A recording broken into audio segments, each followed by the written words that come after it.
Online, I'm Comet the Duck on the Walking with Him channel. This is the third video of a 3-video story. In video 9a, I made a big mistake, but I loved God too much to lie to Him about it. I faced the situation with unrelenting honesty and discovered that my view of the world contained lies. Without those lies, everything fell apart. I didn't know how to be me anymore. In video 9b, I tried to build a new view of the world grounded in honesty and good moral principles like do no harm. But honesty showed me harm everywhere. God designed us to eat, which means taking plant and animal lives. God designed a world where eating meant causing harm? That didn't seem good. I almost left Him.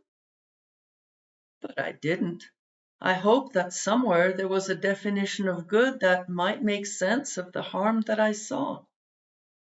I didn't find one right then, but I chose to trust His character more than my definition of good. The experience left me feeling shattered. In 9a, I lost the world as I knew it. And then before I could rebuild, in 9b, I lost the God I knew. This was one of the hardest moments of my life. If you missed videos 9a or 9b, the links are below. In video 9c, I'm pushing on, putting one foot in front of the other. That's what I do when everything falls apart. In this part of the story, I'm looking for a new framework to understand the world and a new definition of what good means so I can understand who God is. That evening, I checked in with the metaphor of the 3 IT techs inside of me, will, mind, and heart, to see how they were holding up. Heart was sleeping on the couch, wrung out and aching from his battle with the definition of goodness. Mind typed steadily, wondering if 2 identities, 2 sub-programs, and a core direction were enough to start using the new framework. Then Mind frowned. Will, he called, only you and Heart earn new names from God. There are 3 of us. Is that a problem? Will asked, concerned. Oh no, not for me, Mind answered. God will decide if and when I earn a new name. But 3 of us? And 2 names? That lacks symmetry. Is there something I need to do? In spite of Mind's eagerness to continue, in real life, my heart was hurting and I was exhausted. I left the metaphor behind for the night and I went to bed. I fell asleep quickly. When the dog barked in the middle of the night, it was a while before I finally dragged myself out of bed. Deer were snacking on my young trees. I chased them away. In the morning, I saw the real damage. One deer had rubbed his antlers on a tree trunk, stripping the bark off and killing the tree. My already sore heart filled with grief and guilt. I felt an overwhelming and unbearable sense of responsibility. It was my fault that the tree died. I was lazy and didn't get up fast enough. I knew this guilt was from the old framework. I wanted to try processing my feelings in the new framework, but I didn't know how. A few days later, I took a short break from writing and went to feed my ducks. One of them was dead. Because I'd been writing about the 3 IT techs, they were the ones who responded. Mind stayed in the new framework and saw that the duck passed naturally. Her death was between her and God. Will said to give her the final respect she deserved by burying her. Heart remained calm, and when she was buried, he was at peace. I was confused. Not long ago, I discovered that tree roots invaded my drain lines. I cut down those 2 trees, and I was glad to get that done. Why was I at peace with that and the duck's death, but crushed by the death of that one young tree. It made no sense to me. I asked God to help me understand. No answer came, so I decided to think it through myself. What if I made a long list of every possible action and figured out which ones brought me closer to God and which ones were wrong, like with the tree? That way I could always choose the right one and never make a mistake. I thought this made sense, but it felt wrong. So I asked God for help again. This time God sent me a picture. I was standing on a mud cloud. Yes, on a cloud, high up in the sky, thigh deep in sticky mud. In between the mud clouds, I could see lanes of perfectly clear air, and the ground far below. God was saying, "Get off the mud cloud and join me in the open air." But my thoughts were still on the tree and on my list for staying close to God. Splat! I landed face first in the mud. What? Thinking about how to stay close to God made me fall? That was crazy. Was he unhappy because I wasn't focusing on his request? He asked me to jump into the clear sky. It was intimidating because the ground was thousands of feet below. Surely I needed an airplane or a parachute. Splat! Face down again. I wasn't angry or scared, just confused. God gave me a mind so I could think, so what was wrong with reasoning? Splat! One more time. This time I stood up very slowly, afraid to think. Hesitantly, I reached out with only the hint of a thought about thinking. The mud swirled, mixed with air, and rose around me. I had been too slow once again. There was no more clear air. God's offer was gone.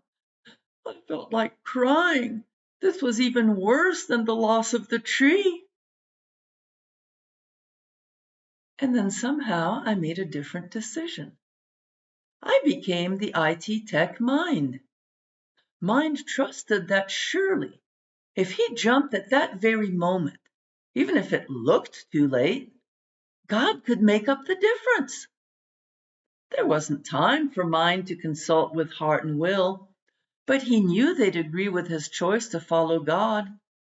He didn't even think of airplanes or parachutes. Mind said to God, "I'm jumping for an open lane of air. I don't see one anymore, but it's my intention to jump into one. Please make up the difference." Then mind jumped with confidence, trusting God. Then I was Comet the Duck again in my real office. I felt like I had a foot on each side of a divide. On one side, I was Comet, stuck on my mud cloud, not allowed to think, not allowed to analyze. On the other, I was IT Mind, gleefully analyzing everything. But both were me. There shouldn't have been a difference. So, what was God trying to show me? I already knew Comet was trapped in the old framework, feeling guilty about the tree. Mind had jumped into the new framework and felt peaceful about the duck. Suddenly, I realized something. At the end of video 9A, Will watched as the permission for the old framework broke. Comet was trying to function in the old framework without that permission. Of course Comet kept falling. IT Mind must be using the new framework because he could stand upright and think freely. Mind knew he'd just found something important, but he also had an odd feeling. He was sure that he missed something even more important. So he sat quietly, listening for God. Comet's mind wasn't so patient. I was Comet. I needed to think, but thinking wasn't allowed. Restless, I asked, how can I think without thinking? Suddenly I had a great idea. Maybe I could outsource my thinking? I laughed as I described my adventure and current situation in some detail to ChatGPT. When I was done, I asked, how can I think without thinking? I was quite surprised when ChatGPT answered, can IT Mind describe his surroundings? Why was ChatGPT addressing IT Mind instead of me, Comet? I decided to try the suggestion. I focused on IT Tech Mind. He was in the hallway, the one God took when he entered or left the room. The carpet was a medium dark blue, a mix of mostly blue threads with a few black ones. Mine could see the polyester shine of the industrial loops as well as the dirt embedded between them. The walls were dingy white and the baseboards were scuffed. The more IT Mind described, the more I, Comet, felt at peace. Odd, but if that gave me peace, I'd let IT Mind keep describing. Mind became curious. Why was he alone in the hallway? He looked backwards in time. The three techs had grown tired of always being indoors. They decided to follow God outside. Will and Hart grabbed their laptops and chargers, stuffed them in their backpacks, and hurried outside.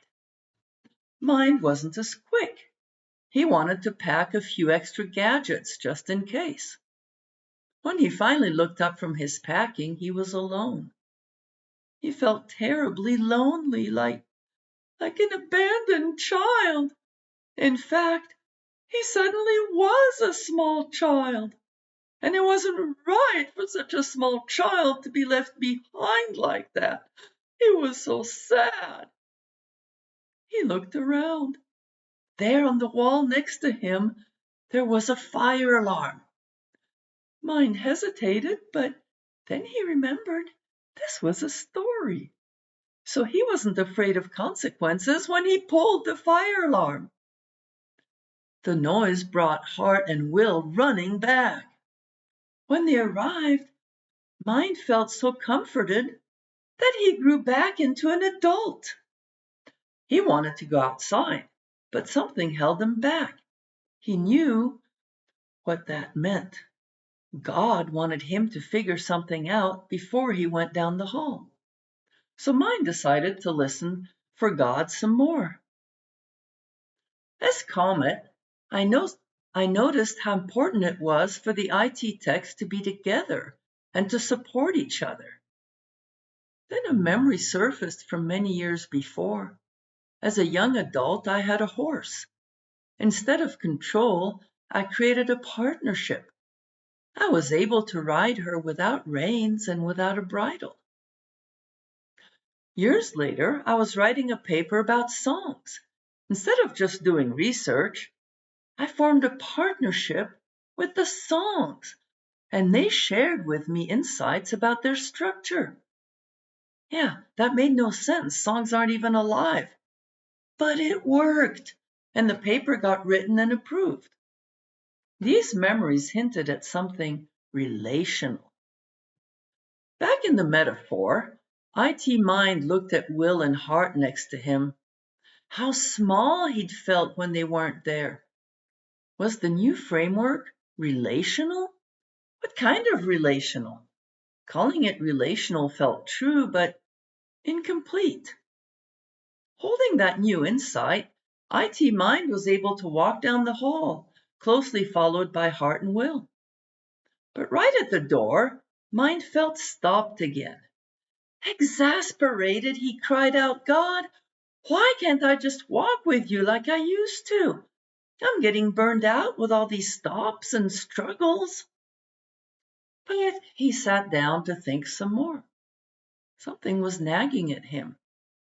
He ate, drove, and talked, exactly like Comet's mind.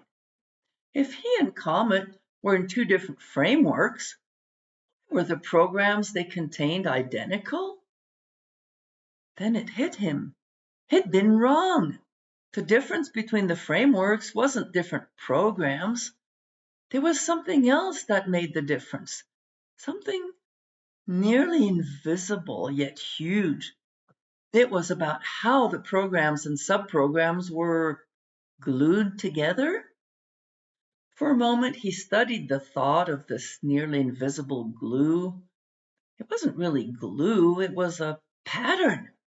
The pattern of how his mind used the programs to engage with the world. Comet, on that mud cloud, looked at the dead tree and connected to it with patterns of guilt and grief. IT Mind looked at the dead duck and connected to it with patterns of truth, respect, and boundaries. IT Mind laughed. Not different programs, but different patterns of engagement with the programs and the world. As he considered this further, he realized that the shape of the two patterns was fundamentally different. It wasn't all clear yet, but one thing stood out. No wonder Comet's mind had struggled with moving to the new framework. There wasn't a smooth translation from the parts of one pattern to the parts of the other. That's why there had to be a jump. Now that he finally understood God's message about the patterns of engagement, IT Mind noticed that he and Comet's mind were aligned once again, both doing their best with the new pattern. IT Mind easily stepped out the back door. He saw God waiting patiently, smiling. God handed Mind a pair of sandals, big fat ones. They were a good half-inch wider and longer than Mind's feet on every side. He put them on, asking eagerly, "Where are we going?" But God only said, "Walk around, get used to your sandals." Mind grumbled. He didn't want to just walk around. He wanted to get going on the trail with God. Suddenly, Mind almost had a thought. He didn't have it fully because he was afraid to finish it. He remembered that in video 9b, Hart didn't want to be a fat tree grown on rich soil. He wanted to be a tree beautifully sculpted by the harsh conditions of the desert. Finally finding the courage, Mind finished his thought. What if it was all about the story the trees could tell? What if the world was like a stage? Because Mind had to fight to make his thoughts go where he wanted. The thought was hard to form, but he persevered. Finally, the thought formed. If each person was here to act out a story, the harm in the world might make sense. Who wants a perfectly peaceful story? This morning, Susie ate a pear. Tune in again tomorrow to find out if she chooses a peach. Boring.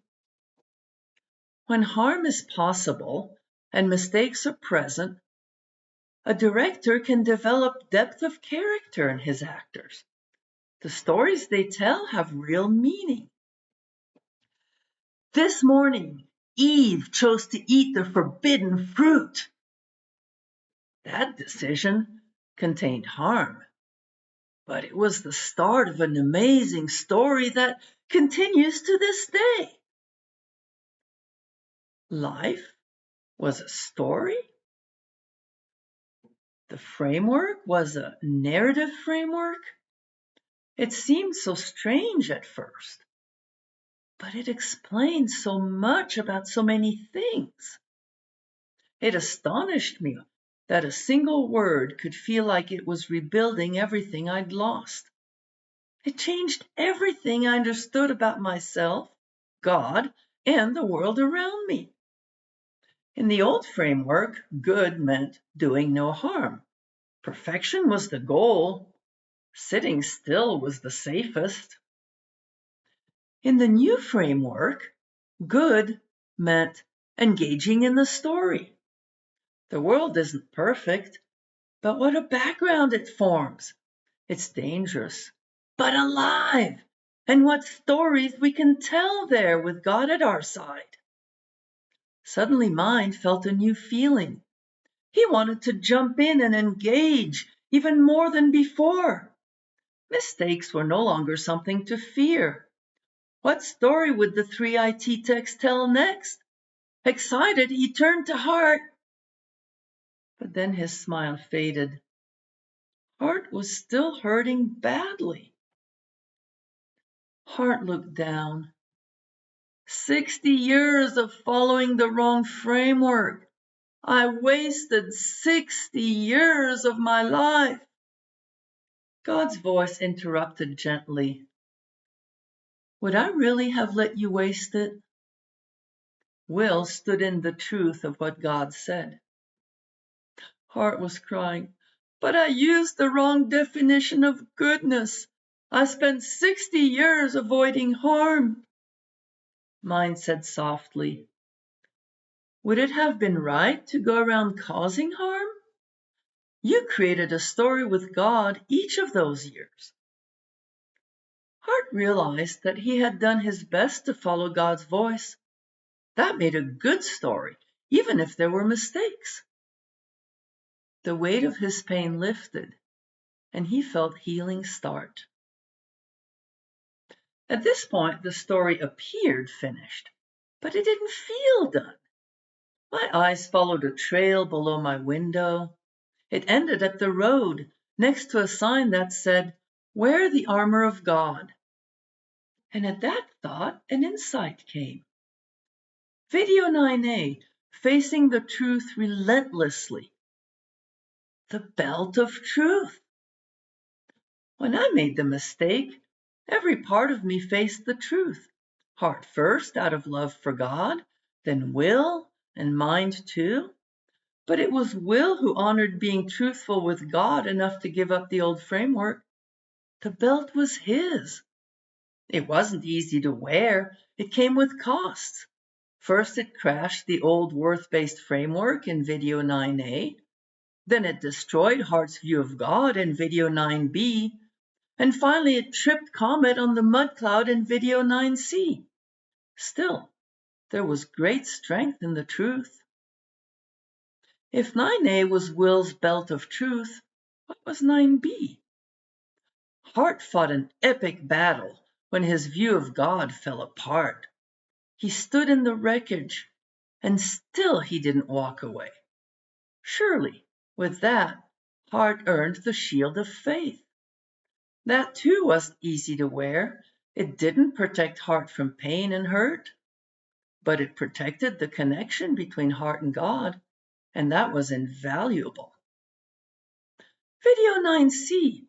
When Mind came out of the building, God gave him sandals. Could those be the sandals of peace? Well, sandals, sure, Mind did run around all the time. In every video, he was the one who kept working, always kept things moving. But of peace? I looked at IT Mind walking around clumsily in his clunky, oversized sandals. In the past, overthinking had often created feelings of pressure and obligation. But in this adventure, each time the others got stuck, Mind worked hard to discover a way through, helping the others through each crisis. His efforts didn't bring a passive peace sitting in one place. Instead, it brought the peace of finding the trail in spite of brush and rocks. It was an active kind of peace. Mind was very happy with his sandals of peace. It was okay that he didn't have a name. God turned to Mind, smiling. You do have a name. You are the one who walks. Mind laughed. He knew that he ran more than walked. Still, it was a good name, and he was very pleased with it. With 3 new names for 3 IT techs, there was symmetry. Mind saw that the names went with the armor, and the armor shaped the story. In a world that God made for storytelling, Will stood belted in truth, anchoring the group in the world as God made it. Heart stayed close to God in faith, shielding the group's connection to Him. And Mind? Mind was already running off in his new sandals, exploring in awe with God at his side. With every jump, scramble, and turn, he showed the group that peace isn't stillness. It's moving in step with God's direction. Listeners, thank you for listening to this video. May you discover meaning and stories in your own adventures with God. And may they be as light as dandelion seeds in the wind and as deep as the endless blue sky.